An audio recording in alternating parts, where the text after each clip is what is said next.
Greetings, everyone, and welcome to our series on menstruation the righteous way. So before I even get into introductions, I want to acknowledge that we, as some of the women of On Your Life Global Ministries, are fresh off of our summer equinox retreat, where we had the honor of being given new attributes, which you would recognize as names. So we're going to reintroduce ourselves for this episode. I am Ima Yakira Eden, and to my right, I am Akuti Yafe. And on her left, and I am Akuti Moria. So welcome. I first want to just take a little look back at some of what we covered during the first two episodes. So in episode 1, we delved into exploring the biblical definition and parameters for what would be considered clean and unclean. And in that, we touched on the idea of, or the Hebrew terms, tahor and tamea. Tahor being clean, and tamea speaking to unclean, and the different purification and cleansing requirements therein. In episode 2, we delved into practical applications of maintaining cleanliness and purification within one's home, as well as separation and being put apart. This is now episode 3, where we are going to explore uncleanliness and childbirth. The reference that I'll be pulling from is Leviticus 12, 1 through 5, which reads, "And the Lord spake unto Moses, saying, Speak unto the children of Israel, saying, If a woman have conceived seed and born a man child, then she shall be unclean 7 days. According to the days of the separation, for her infirmity shall she be unclean. And in the 8th day, the flesh of his foreskin shall be circumcised. And she shall then continue in the blood of her purifying 3 and 30 days. She shall touch no hollow thing, nor come into the sanctuary until the days of her purifying be fulfilled. But if she bear a maid child, then she shall be unclean 2 weeks, as in her separation, and she shall continue in the blood of her purifying 60 days." What is the difference between the period of being unclean, the period of separation, and the period of blood purification? So, as Ima Yakira Eden recapped, that unclean as it relates to menstruation is during that time where the woman is actively bleeding. Even if that blood or bleeding is after the normal or traditional menstruation period. If there's any sort of issue or blood from the womb, then she's considered unclean. And as we said last time, then those 7 days are added on. So your period of separation is continued until the bleeding has stopped. So if you're bleeding for your regular time that you're menstruating, and as some women experience, like if they have fibroids or something like that, and it causes more bleeding, you're unclean for that time, and then you have to have your period of separation before you can integrate, with the household. And so, as you may hear said in episode 2, we talk about those practical ways where you can set apart for that period of separation. So that period of separation, as I kind of hinted to, is the 7 days after the issue or the blood has stopped flowing, actively flowing. So you have to remain set apart for 7 days. Anyone that touches anything that you are touching will be considered unclean until the evening. And so then the next day they have a chance to be clean again. That being said, there is purification that has to happen once this period of separation is done. There is the mikvah, so that's the bath that has to be taken, and it has to be, the source has to be groundwater, as we talked about. And so that is literally In biblical times, it was a structure, where groundwater was, and the woman would take a bath in there. And then after that, that's not the final part of that purification. She actually has to bring a lamb, a burnt offering, and pigeon or turtle dove for the sin offering. So there's things that have to be done. Are we doing some of those things now? No, but it does not mean that you can't. So for those of you who go to a rabbi, you can do that. And those of you who, your jegna or your rabbi as your priest, you can do that, because that's what would happen. The woman would have to go to the priest, and the priest is the actual person who makes the offering to Yah. So now when it comes to the blood purification, that specifically is when we get into childbirth, which Sister Maria will outline for us and talk about some of those protocols in a few. So that blood purification is different from the separation. So that separation is 7 days following the finish of your menstruation, of menses, of blood flowing. Once that period of separation ends, if there was childbirth, that 8th day is where the mother enters into the period of blood purification. And it is different for a boy child or a male child versus a maiden or a girl child. Right. So, when we talk about male children versus female children, there is only a doubling, really, in terms of the number of days for being separated unclean and the number of days for purification, right? So let's look at the breakdown. We have those 7 days of being unclean.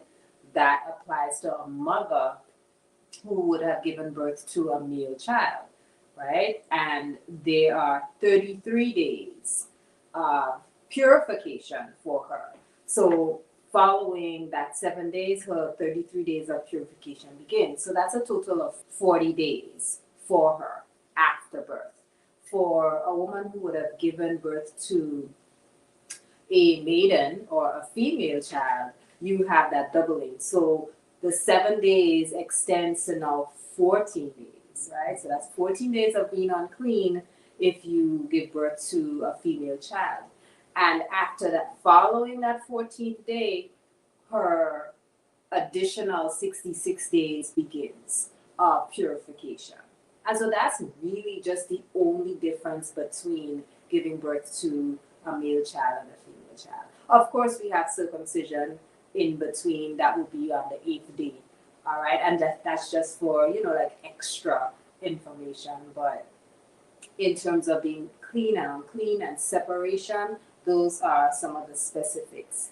And those 33 days of purification, it requires, so your 7 days of separation, you will be separated. But during those 33 days of purification, you're still required to be separated from holy places and sacred rituals or sacred experiences, as well as sacred places. So that's really important to consider as well too.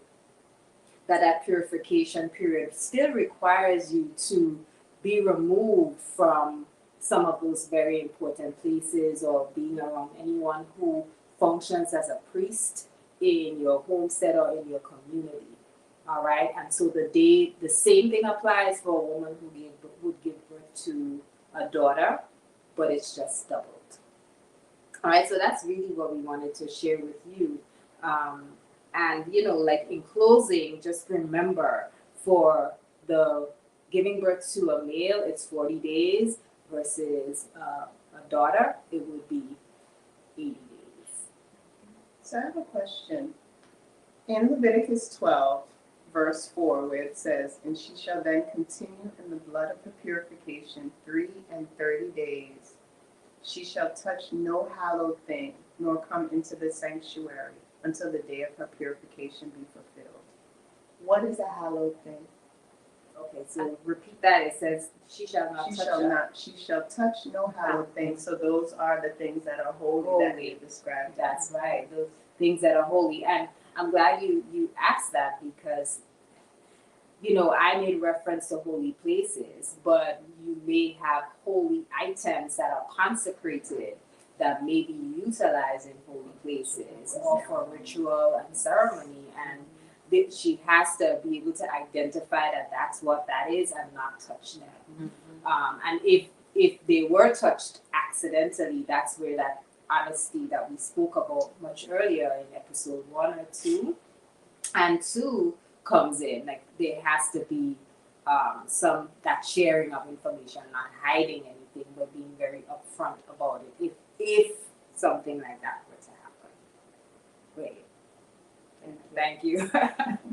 Okay, so we, as we deliberate and prepare for these episodes, of course, we have our own, behind the scenes dialogue.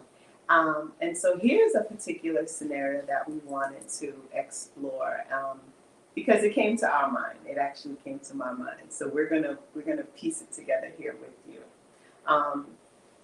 When I considered the fact that, let's say I have a male child, and on that 8th day, he is taken to the sanctuary for circumcision.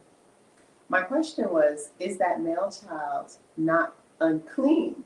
And if he's unclean because he's been nursing with me and with me as his mother, or Ima, what then happens to the sister who brings him into the sanctuary because I know that I cannot enter in, or the rabbi who, performs the sacred act of circumcision? And as we talked through that, there were some answers given. So if you recall, there's the period of being unclean, there's the period of separation, and then there's your period of blood purification, right? So those are 3 distinct areas. So in that period of separation, remember that's 7 days. So this is key as to why if it is a male child, the circumcision is on the 8th day.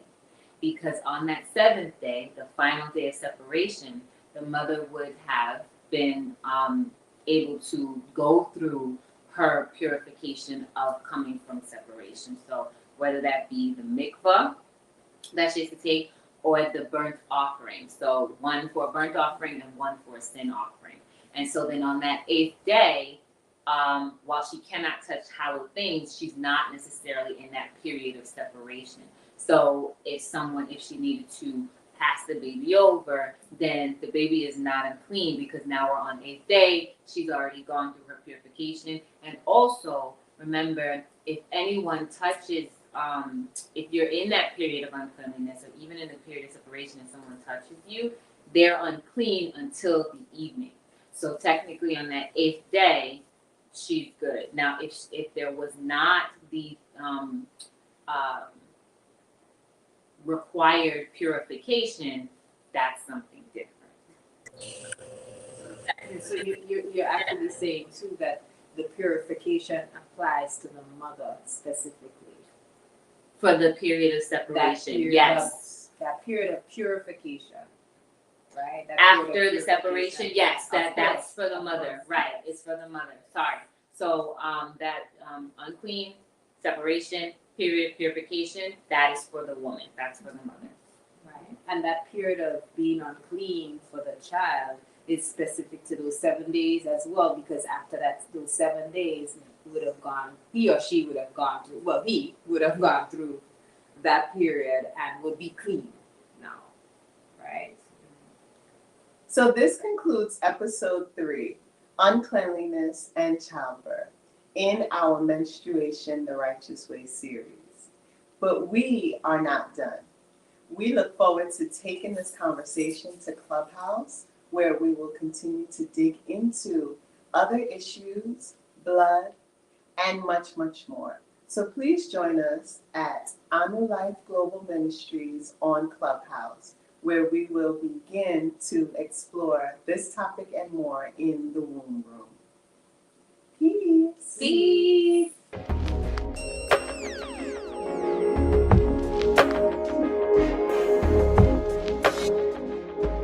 If you are interested in learning more or joining ANU, you can apply to be sponsored by a current ANU member and considered for membership.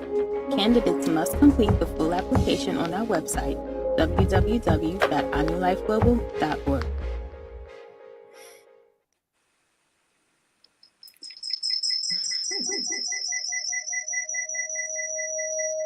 We have a little feedback. Peace, peace, everyone. Peace. Can you hear me? There's a little echo and feedback. Yeah. We're gonna see if we can get rid of that. Now it's better. Okay. Perfect. Okay. So, greetings, everyone. I'm just gonna start letting people into the room for right now, and we are going to make sure that we can get in on Clubhouse. I'm just gonna start the room on Clubhouse. Everybody just give me a second. Give me a second. So that we can make sure that our replay is straight. Well, I want to greet those of us who have joined in the chat while you're doing that, because I see we have. Oh, Safta is no longer in the chat. Well, all right. Hey, Sapta. So maybe while you get us going on Clubhouse, we'll just jump in and do introductions. Yeah, go ahead. Awesome. So, So I am Ima Yakira Eden. Peace, peace, peace, and welcome. I'm Imanaya. Hey, everybody. Peace, it's Maria here. Peace, greetings. Sapta. You gotta unmute. Oh wait, we might have some more unmute issues. So I am Akoti Deidre, and below while she finds the mute button, we're joined by Sapta Ahava. It's down at the bottom. It's the microphone down at the bottom. So she's a Koti Deidre. I got it. Peace, everyone. There is an echo there. Just I don't know. I got it. Peace, everyone. You gotta turn your computer down. You've got it. Yes. And also, if you are watching yourself on YouTube, you may also need to close that out, Safta. That might be why you're having the echo as well. Yeah. Yes. So let's get into it. Episode number 3. All right. Greetings, Ima Sequoia. Greetings. Okay. All right. So let's get into it. So episode 3 is the third installment of a 3-episode series. We talked about Menstruation the Righteous Way. That name is courtesy of Akoti Maria. And we have discussed everything from menstruation and how we should observe according to scripture and Levitical law, what it means to have an issue or blood or, fluid from the skin, all the way to childbirth. So I'm not sure if you want to kind of recap Akoti Maria or Ima Yakira Eden, or we can just jump right into some of the questions that are in the chat. Why don't we jump in and let's just see how we flow? I mean, we can always go back and kind of pinpoint, tidbits, I'm sure. Yeah. All right. So, Safta Hava, aka Arlene Adams, she asked or stated and then asked, some women don't bleed the whole time. Do they still have to observe the 33 or 66 days of purification? So,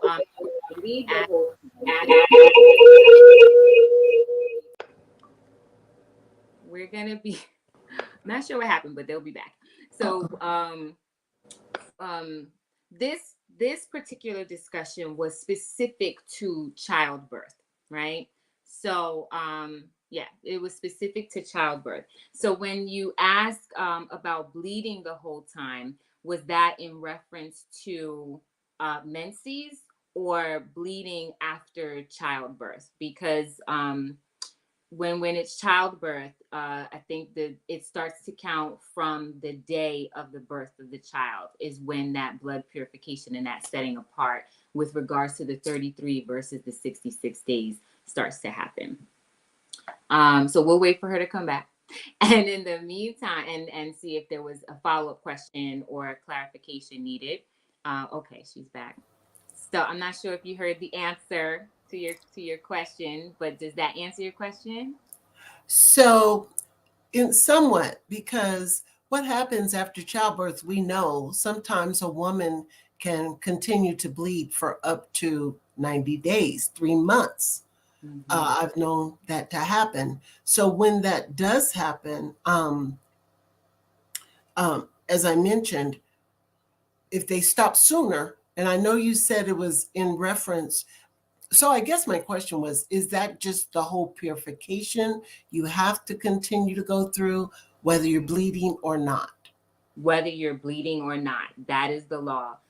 33 days for a male child, 66, so it's doubled for a female child. So it's different. Whereas, like when we talked about in episodes 1 and 2, when you're menstruating, like some women menstruate 2-3 days, the average is 5 to 7. But regardless, if you go from 2 days to 7 days, you're still supposed to separate, your blood purification for 7 days after the end of your menses. So in the same vein, you're not, regardless if you're bleeding for 30 days or 90 days, that time period of separation is still 33 days for a male child and 66 days for a female.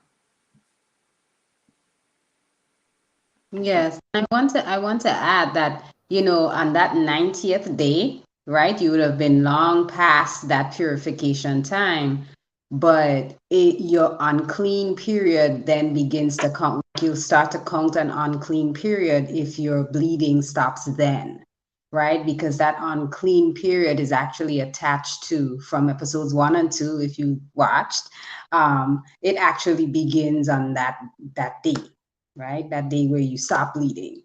So you have to also pay attention to that if you are a woman who has given birth and you continue to bleed beyond vacation time. Okay. Toda. Devakasha.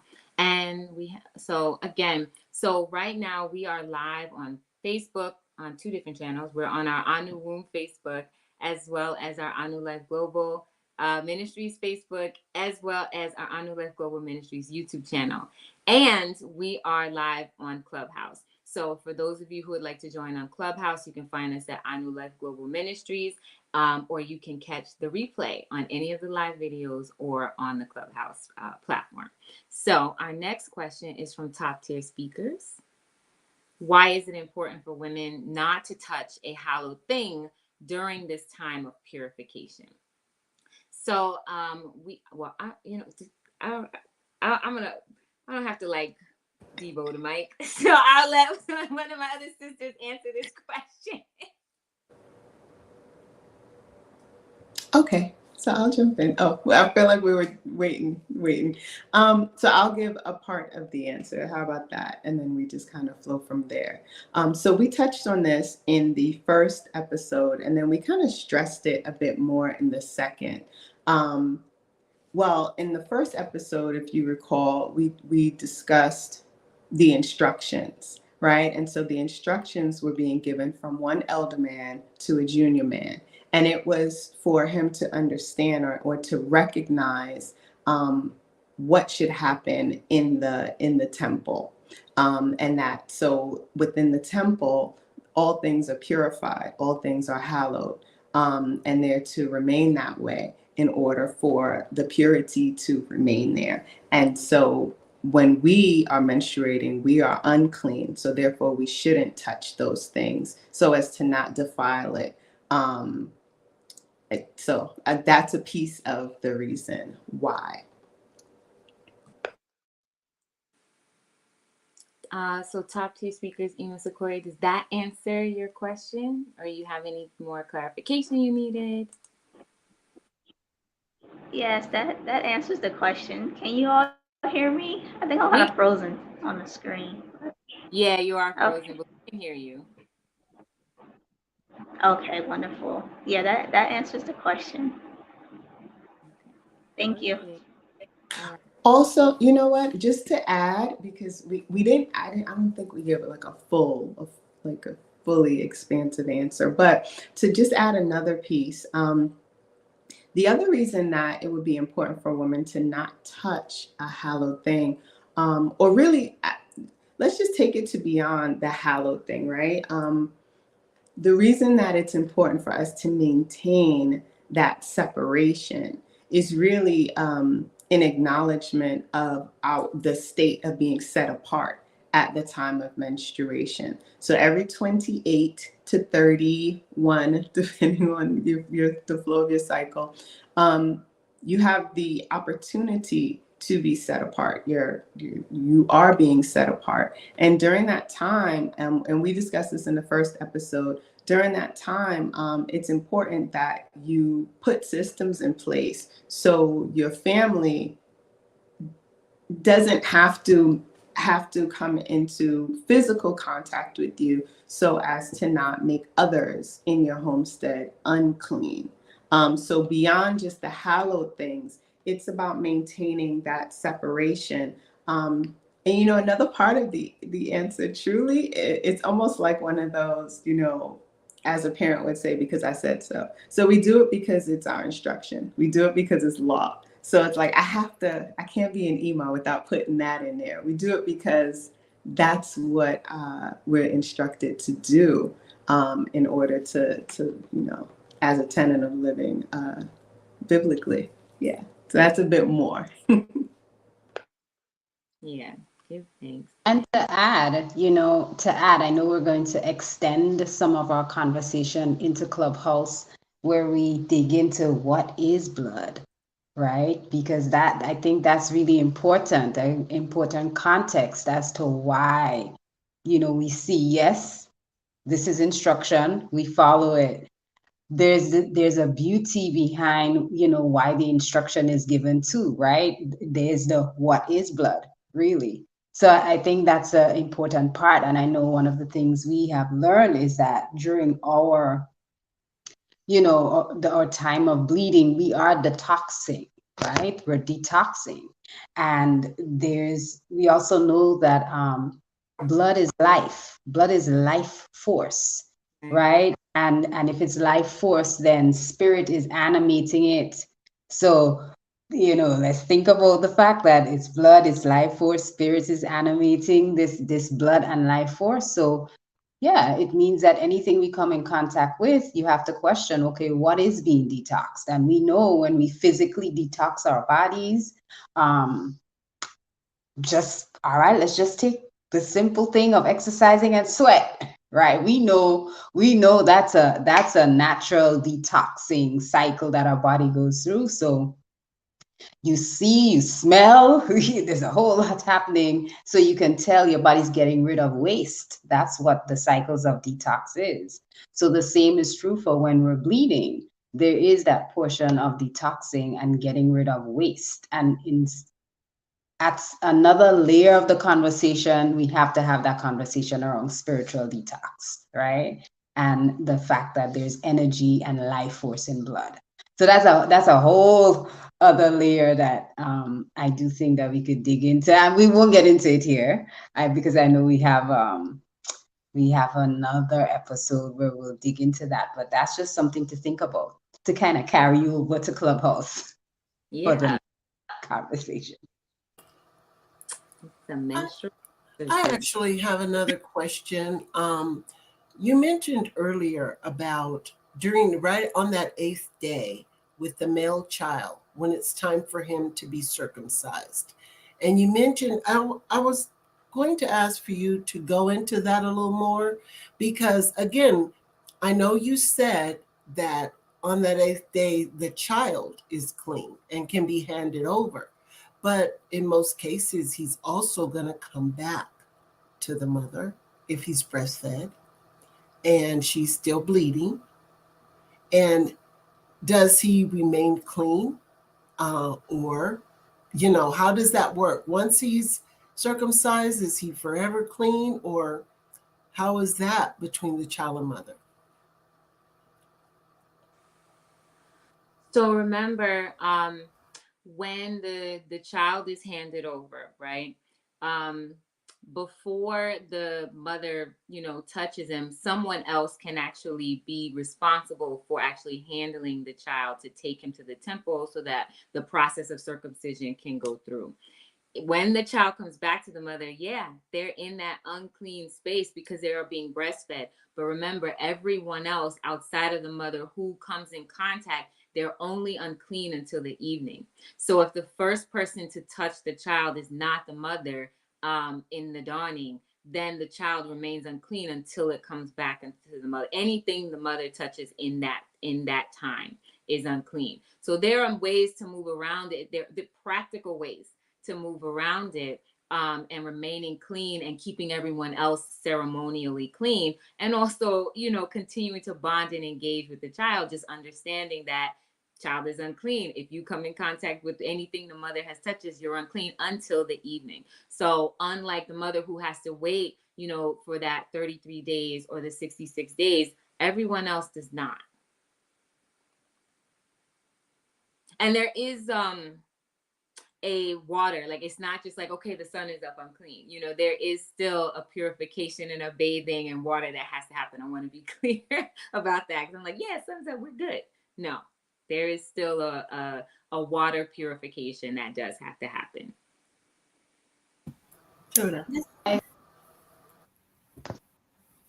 No, you mentioned water, so it made me think about the bath again, the mikveh.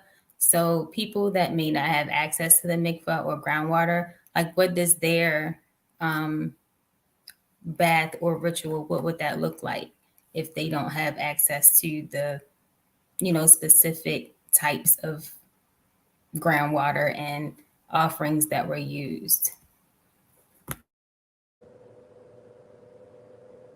So I think that that's one of the challenges with us exploring practical application. So there's the letter of the law. This is what we are expected to do. There are also rituals, right? And atonement. Like there's a process that we have to go through for that purification that we may not be in a position to do just yet.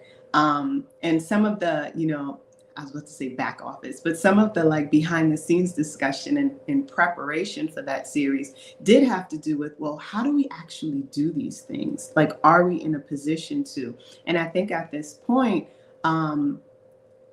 even the mikvah itself is so specific, right? So we couldn't just say, well, we have one, those of us who are in close proximity to one another, we have one home, it's the set apart home, this is where we go, and we'll just take baths. That actually wouldn't even suffice, because the mikvah is very specific. The type of water, the receptacle, what needs to happen is all prescribed. So I would say that we have that when we have a community that can support that, right? When we have the physical space that can support that. Until then, like we begin with, are we even maintaining that initial set apart, right? Like, are we acknowledging when we come together just day to day, symbols to acknowledge that I'm unclean, you know? Do we maintain a specific seed, or are we keeping a particular cloth with us? Like we can start with those basic things, even down to what sheets and towels and implements that we use at that time. And if we're mated, ensuring that we're making provisions for meals. And you know what? As I'm speaking, I'm thinking of my son. And so whether you're mated or not, if you have males, a man child in your home, it's important that you're respecting that standard of being set apart, and putting parameters in place. So I would say that that's the answer regarding the mikvah piece, but there's so much more that we could do before we even get to that piece of it. Does that help? Does that give some? And please let me know if anyone else wants to jump in and add to that. Yeah, I was gonna say, like, maybe let's go over like some ideas of what those things are. Anu is a community. So when you have a community, a lot of the times when we think about the word community, it's like, oh, well, people who just live together.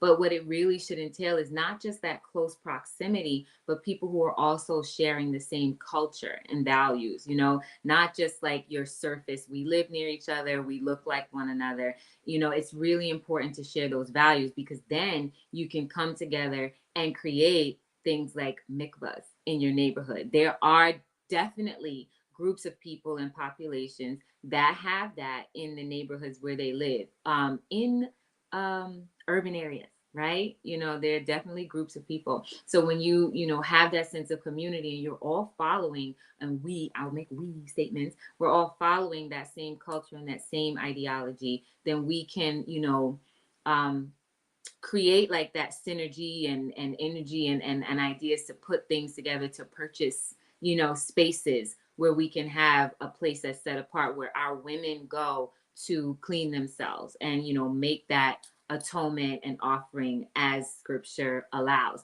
So a lot of the times we think, well, and sometimes it's true, right? Well, that happened back in the day in the Bible, and they did it that way for a reason. Yes, that's true. It doesn't mean that some of those things can't still happen today. There's definitely a way to create mikvahs where we live. Hopefully that answered your question. We do have some. It does. Thank you. Okay, great. We do have some more in the chat. I'm just going to put them up on the screen. Greetings, Dr. Gertrude. Bevakasha. If you have a question, please. Oh, I see you down the bottom. Anu Radio, welcome. She says, I can see why home childbirths are vital then. Right. Because then you can have all those who need to be present. And interestingly enough, it is common practice in many developed nations. I want to make sure we are, we don't want nobody to cancel us. Anyways, in developed nations, circumcision, right? But that's supposed to take place, especially if you're following a particular culture like we do here in Anu. And there are other individuals that follow Hebrew law and Levitical law, so they have their children and have the appropriate people available and in the space and in the room so that those things can happen in the way that they are supposed to happen as Yah has dictated. She also says, does Hawa's curse or disobedience explain why the length of time for a girl child is longer? Go ahead, because I was gonna say I'm still looking. Go ahead. Yes, that's why I smiled. I'm like, we dug and explored and really wanted for our own edification, and of course to share with you all a bit of an answer as to why the doubling from that 33 to that 66. There we couldn't find you can find lots of speculation as to the rationale behind the doubling, but nothing that is based in scripture that we could find.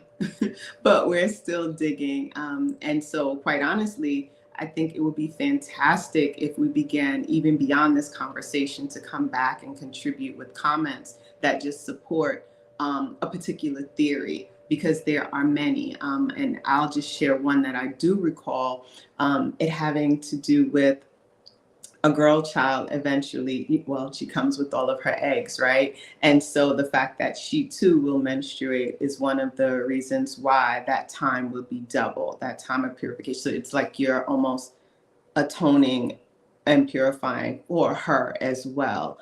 But again, we just couldn't find it. So that's a good question. On the radio. Good, thanks.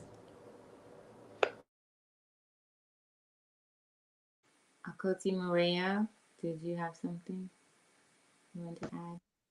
I missed some of it. I came in. So yeah, I'll put myself on. We'll move back. We'll move on. So, Dr. Gertrude, can this period of blood toxification, I think you mean purification, let me know, be a time, well, it is an exorcism. So maybe detoxification.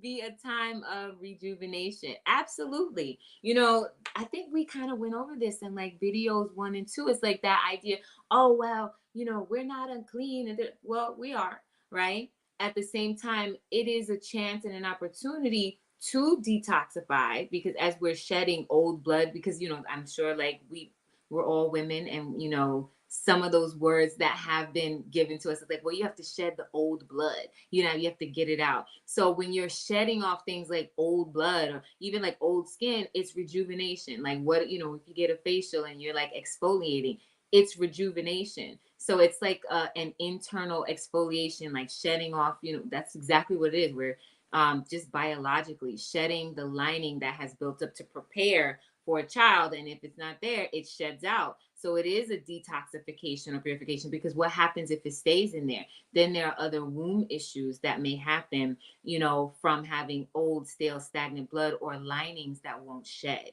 So it absolutely is a purification and detoxification, just from a basic practical and biological standpoint. Absolutely. Yeah, I want to touch on the rejuvenation part of the question. So, I know that there are components to this whole menstruation being unclean that, it may not be the popular, right, thing to recognize and acknowledge, much less live recognizing and acknowledging that. But the reality is, right, when a girl enters into womanhood, that rites of passage is menstruation. Menstruation is acknowledging that your body is now preparing to receive semen in order to gestate.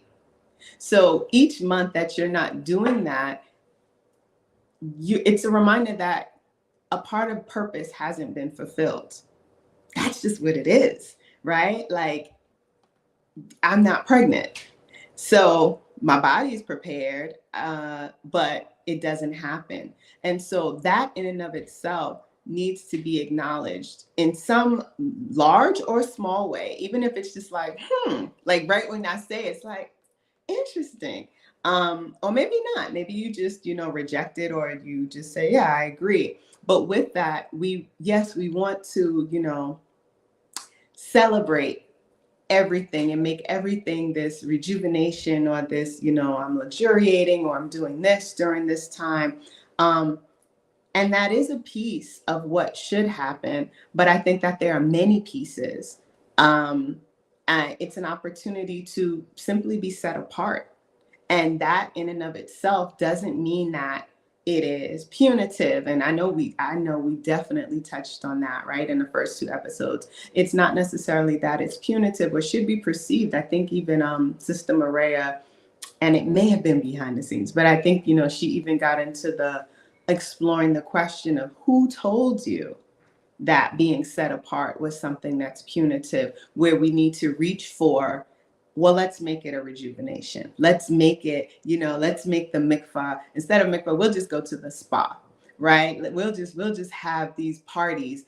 No, let's acknowledge it for all of what it is, and then recognize that it's so much more than what we may try to make it when we negate it.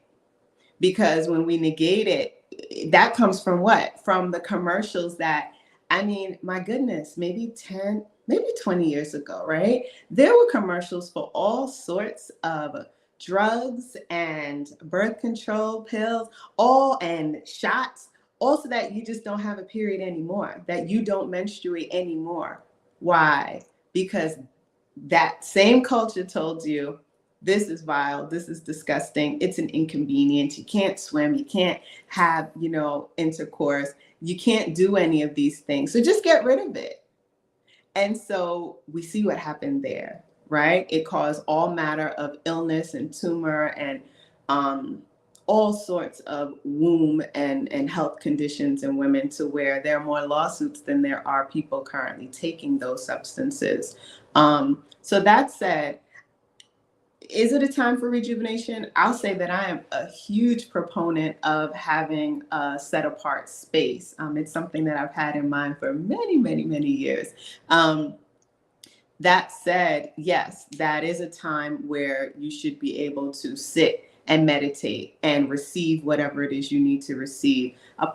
Perhaps a part of that is even exploring, well, what are the lessons that I need to learn during this time? How do I step further into my womanhood?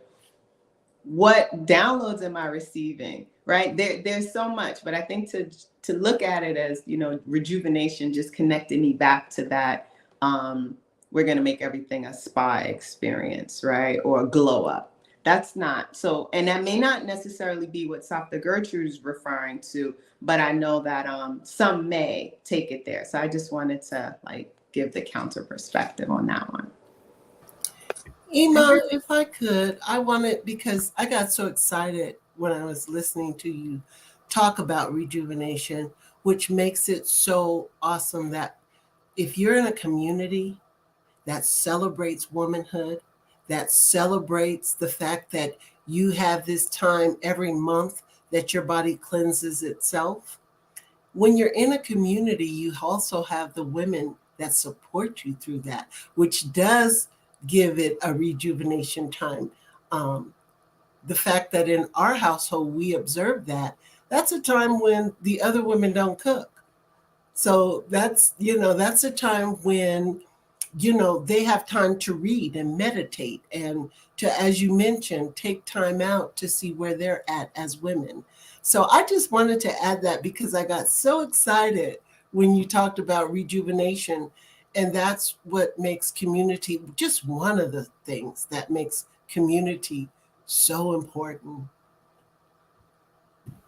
Same. I was thinking the same thing. I'm like, but there's like this, the energetic part of it. Like you have that time to be you, womanly, do what you naturally do and feel how you feel freely. You journal about it and you record your experiences and you can share it with your sisters.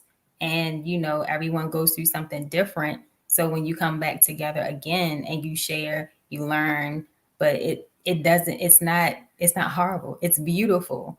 And then you have that time to think, okay, if you were trying, what can you do different next time? Because you're getting a chance again the next month. So it's just the ongoing thing to keep going until you just keep going.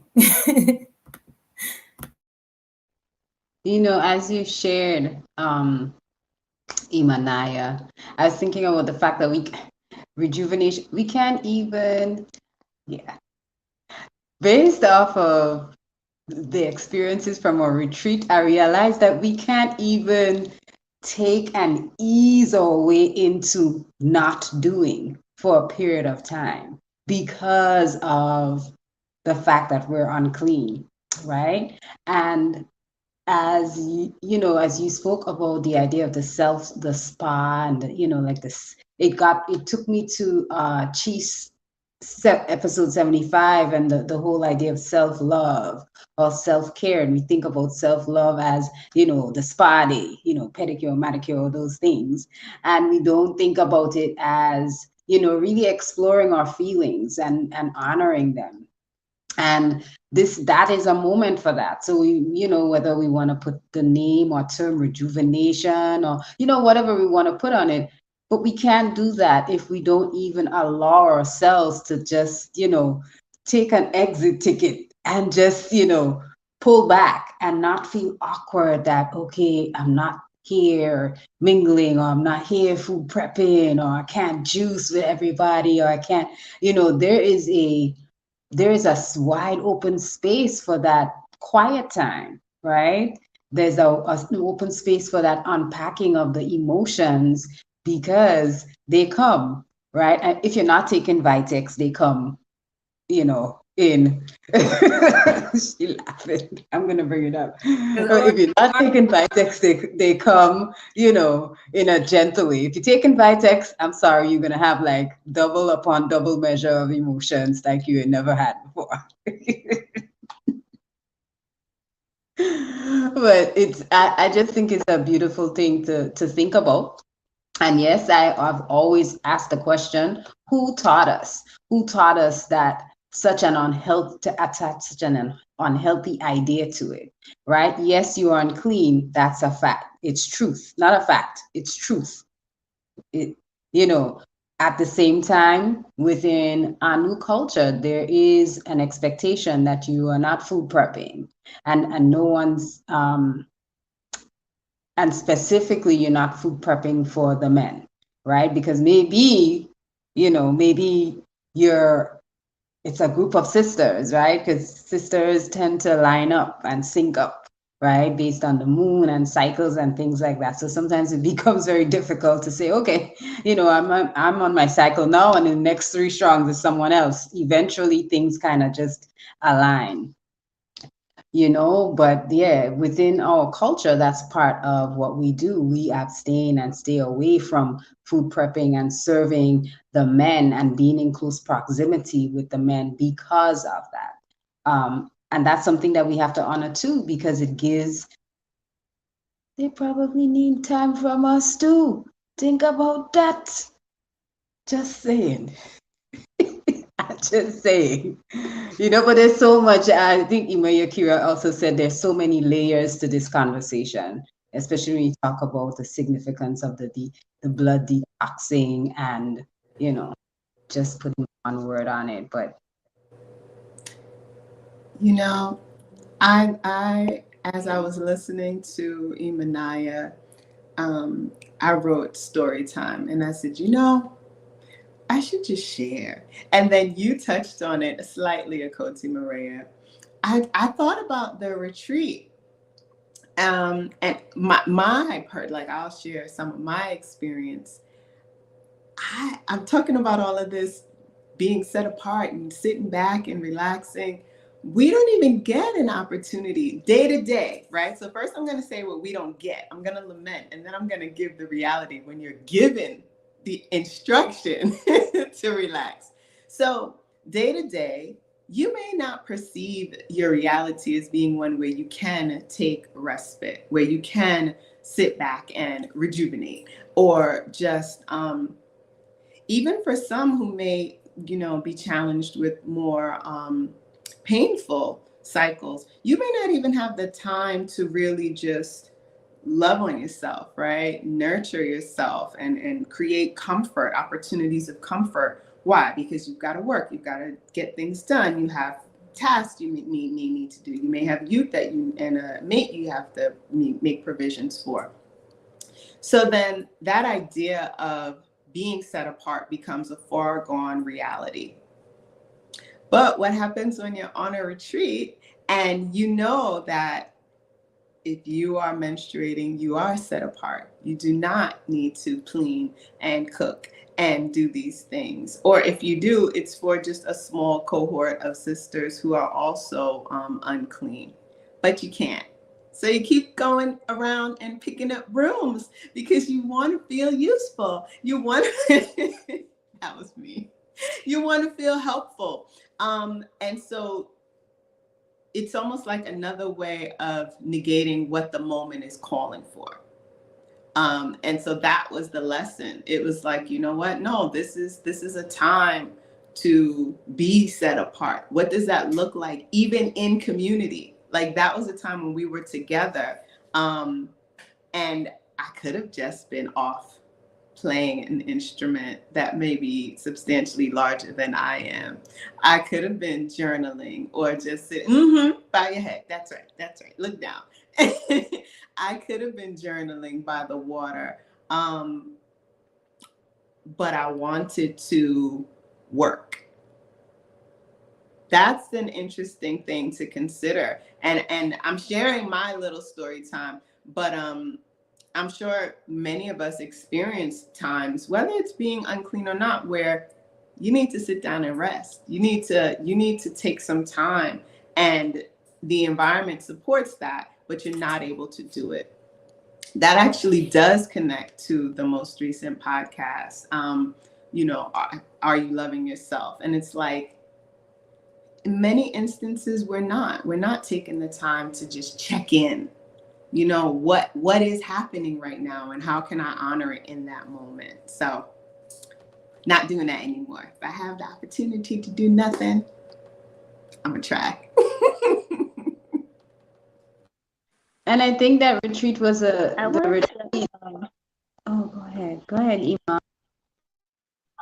okay, I've been trying to jump in, I wanted to, add onto the piece of the rejuvenation And I just think about like purification. You know, I know that we cleanse with water, but I'm more so thinking about the purification and the cleansing with fire, and how when you are like burning up the impurities inside your mind and cleaning those things up, you have to, maybe it can be a time where you're taking a look at certain things in your thought processes that you need to clean up, like whatever truths that you're running away from. Take a look at those truths and um, do away with thoughts that are not serving you, like anything that is a hindrance to your character. That time of purification is a good time to take a look at those things. So that's one of the things that I think about in terms of like that time of releasing and letting all that old, in some case old blood flow, and and be cleansed out. So I just wanted to, share that aspect, that refinement aspect. When you come out of it, it's like, okay, how have you cleansed? There should be some type of newness out of that experience. So I just wanted to share that.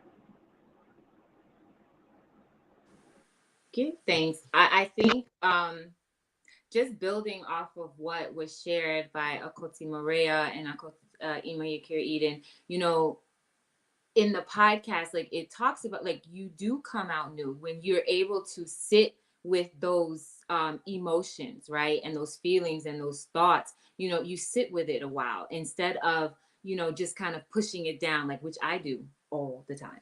Instead of just pushing it down, you actually sit with it. Hey, how are you? And you learn how to move with it so that it becomes less and less a part of your psyche in a way where it begins to control you. And in that you grow, and through growth you become that new person, you become that rejuvenated person. So yeah. And so for those of you who are not aware, if you're watching or you're listening to the replay, we're referring to Chief Yuya's latest podcast. I think it's episode 75, and it's called Love Yourself, Love Thyself. Or did I mess up the name? That was the other one. When you do not love yourself. Say that again. It was called When You Do Not Love Yourself. When you do not love yourself.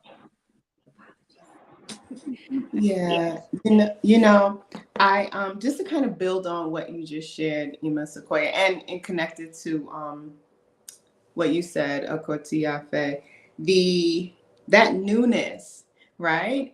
Just bringing it back to menstruation, just as Akoti Maria touched on with the moon cycles, right? So there is an ebb and a flow to this thing called life.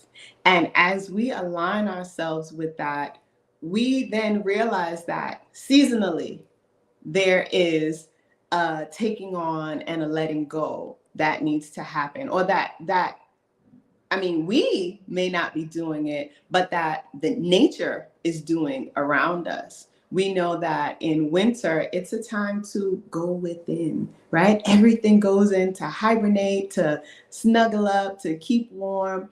But yet we're out and about and trudging through the streets and exposing ourselves unnecessarily. And the fall or autumn, that's another transition phase. So that 28 to 31 day cycle is also a time. And it's a time that we should each explore what happens on day one. What happens on day one?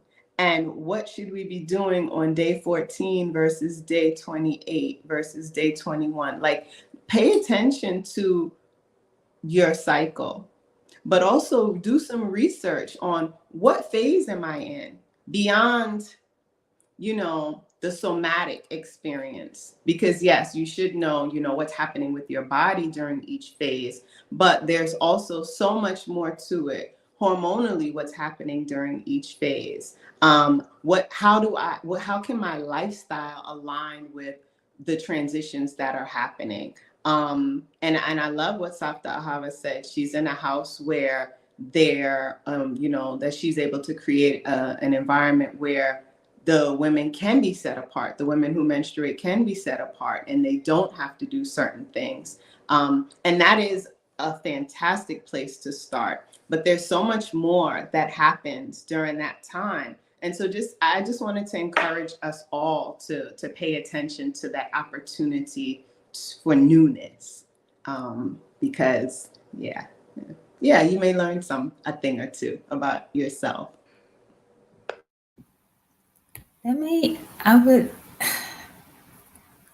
I'm not sure if it connects, but when you were speaking and talking about the different cycles and like when it's winter and most, it's a time of hibernation and to go inward, and sometimes people are still out and about.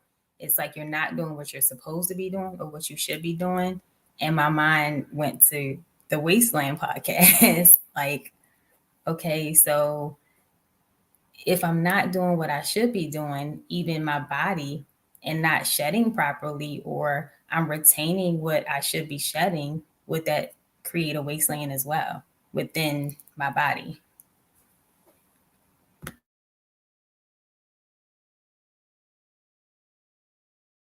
Okay, I was I waiting. think you answered your question.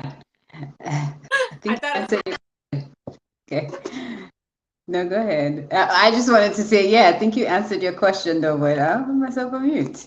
I do think so. And we're almost like little plants, almost like little plants, I would say, right? In a sense, if you like potting plants or repotting or growing plants and so on, you could almost observe yourself in growth stages by watching a plant grow.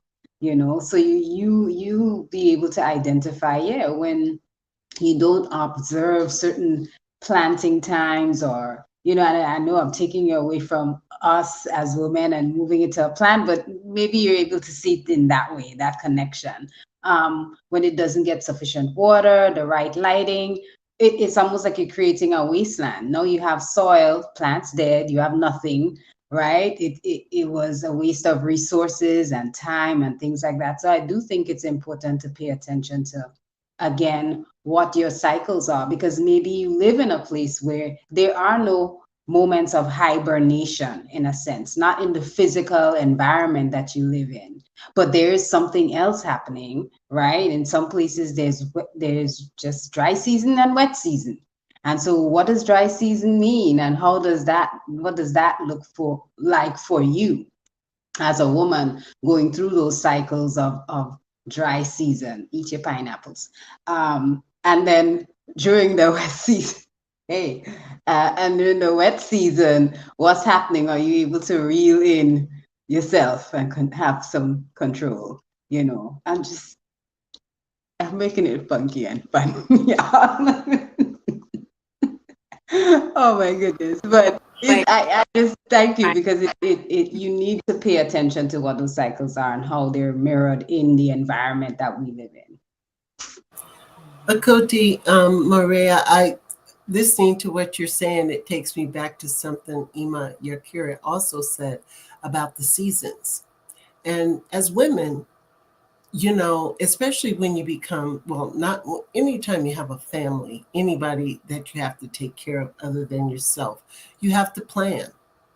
You have to, and I take it, when we talk about childbirth and setting that time aside when you're unclean, I think about, like, here in Colorado, when it snows, when everybody knows a snowstorm is coming, the grocery stores are packed, everybody's packing up on everything they're going to need, to be prepared.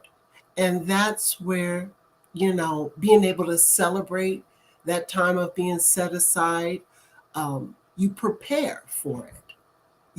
Just Akoti Yafe mentioned, making sure meals and other things are planned so your family's not just kind of left on their own. But preparing is so important, especially to be able to enjoy and celebrate that monthly And even when it comes, and the monthly prepares you for the childbirth period.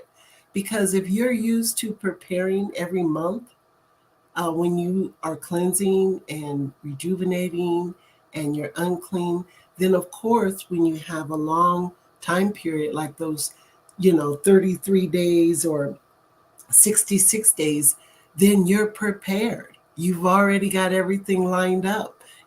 So that's what it just made me think about. Just like we prepare for the seasons, we have to prepare our households and our families for when we are unclean, so that as we, you know and I look at it as not just being unclean, which is what we are, but it's a time of cleansing is what's happening. So I just wanted to add that. And it would be, oh, sorry. Go ahead, go ahead, go ahead. No, I was going to say it would be, it's really important to actually take a look at even family structure and you know, how that impacts how we're able to prepare, right? And the presence of community, because the presence of community is important.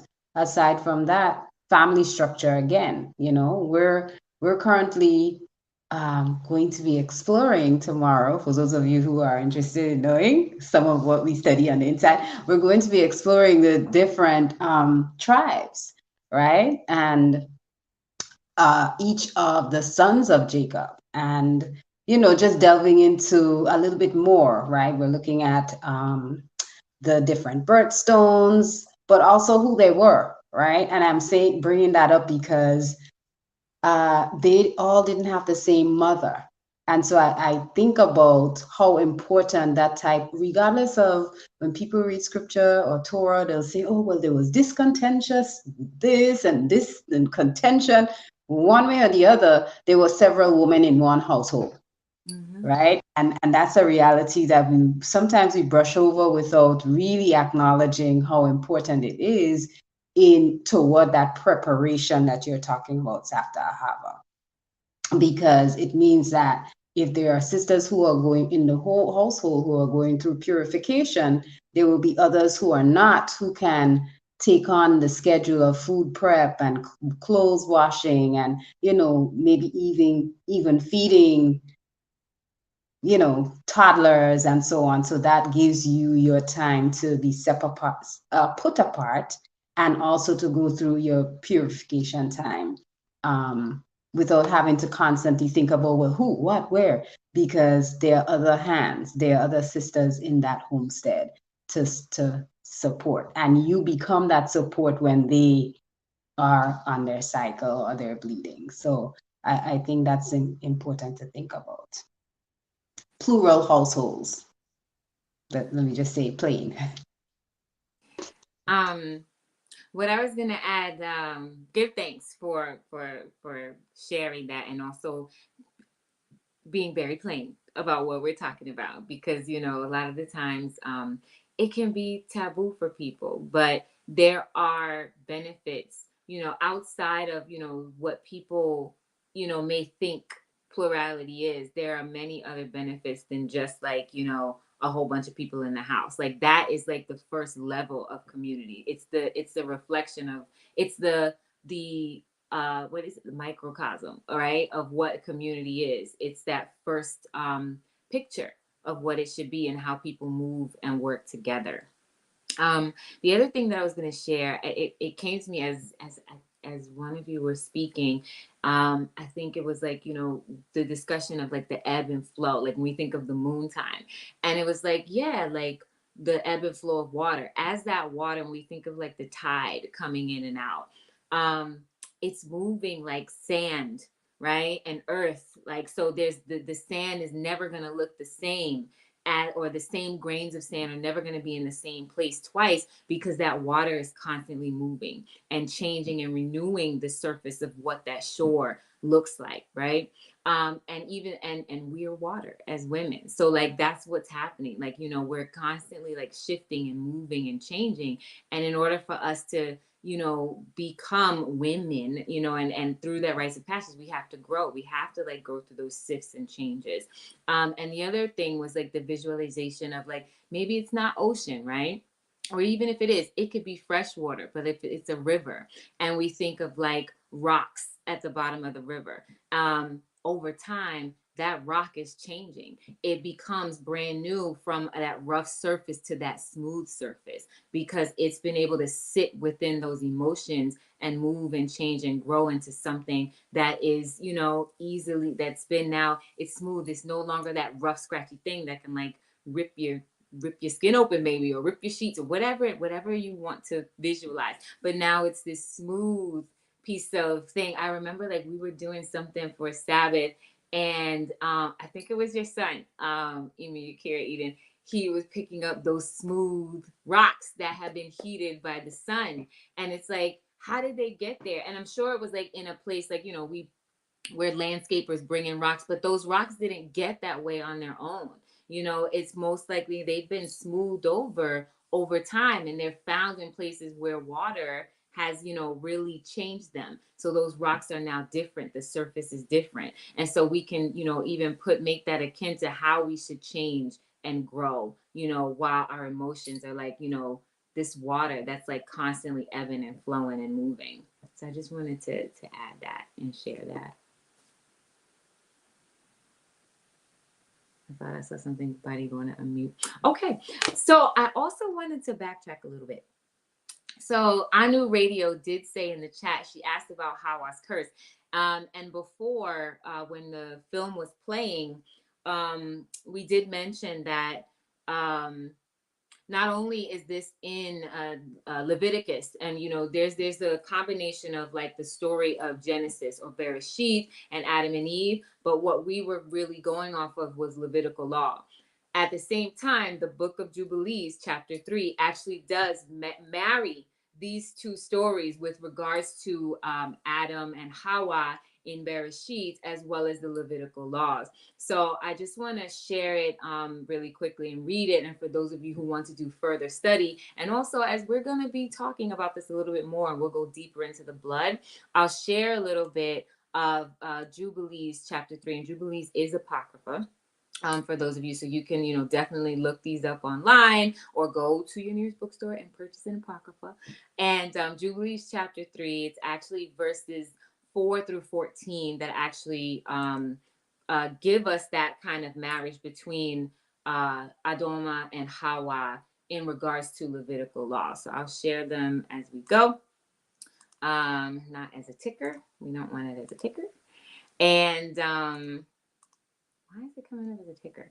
Okay, well, we'll just have it. And after Adam had completed 40 days in the land where he had been created, we brought him into the Garden of Eden to till and to keep it.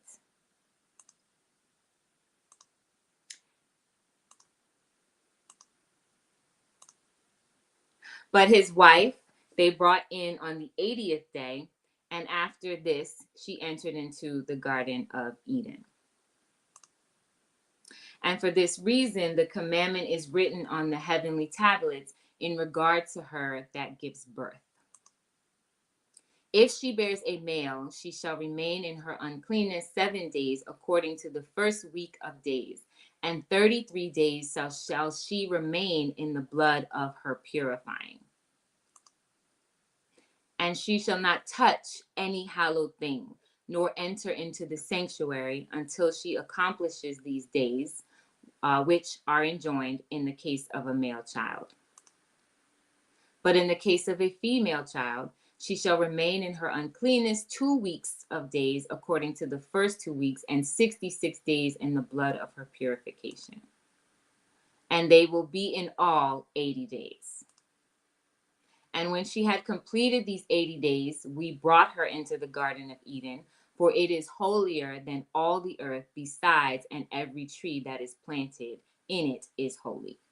So while it does not speak of, you know, Hawa's disobedience, it does give insight into why.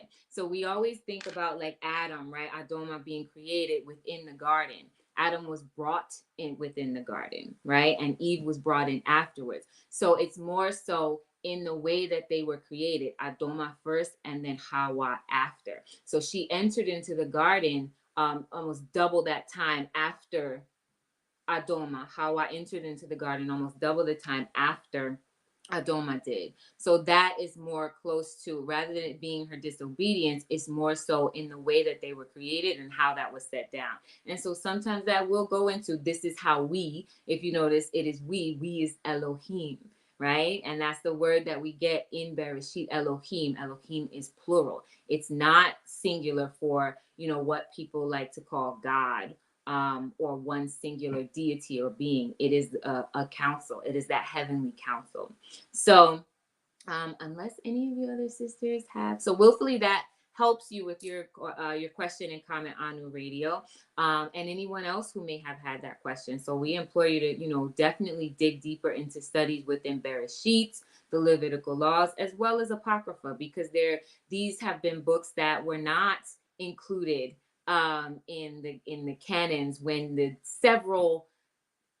more than several councils were convened, within the last, I don't even, like, couple thousand years. Like, the last one was like in the 1500s. They're still like creating, changes in the Bible. So, it's definitely worth it, and it behooves all of us to like study, because that's what we do here in Anouk. We look for the truth because it's important to know the truth.